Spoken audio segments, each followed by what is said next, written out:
बीड जिल्ह्याचं पालकमंत्रीपद मंत्री धनंजय मुंडेंना देऊ नका। उपमुख्यमंत्री अजित पवार किंवा मुख्यमंत्र्यांनी पालकमंत्रीपद स्वीकारावं अशी मागणी बीडमधील लोकप्रतिनिधी आणि सकल मराठा समाजाच्या समन्वयकांनी केलेली आहे। आता बीड नंतर नांदेड जिल्ह्याचं पालकमंत्रीपदही मुंडेंना नको असा सूर उमटतोय।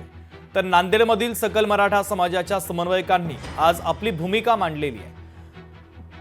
तर राज्यात 26 जानेवारी प्रजासत्ताक दिनाच्या पूर्वीच पालकमंत्र्यांची नावे जाहीर केली जातील। विशेष म्हणजे मुख्यमंत्री देवेंद्र फडणवीस हे दावोसला जाण्यापूर्वीच ही नावे जाहीर होतील असं देखील सांगितलं जात आहे। त्यामुळे आता पुढील 2 ते 3 दिवसांमध्ये जिल्ह्यांचे पालकमंत्री जाहीर होण्याची शक्यता आहे।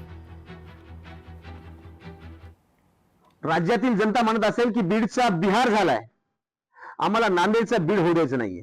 नांदेड ही एक सांस्कृतिक राजधानी म्हणून ओळखली जाते मराठवाड्याची। त्या राजधानीमध्ये सर्व जाती धर्माचे लोक गुणागोविंदाने नांदत असतात।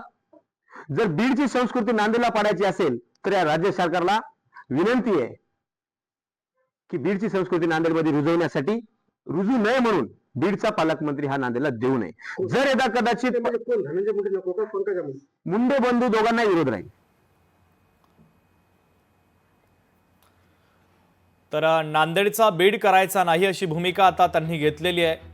समन्वयकांची ही भूमिका देखील आपण ऐकलेली आहे। मुंडे बंधू भगिनींना जिल्ह्याचं पालकमंत्री पद नको अशी मराठा समन्वयकांची भूमिका आहे।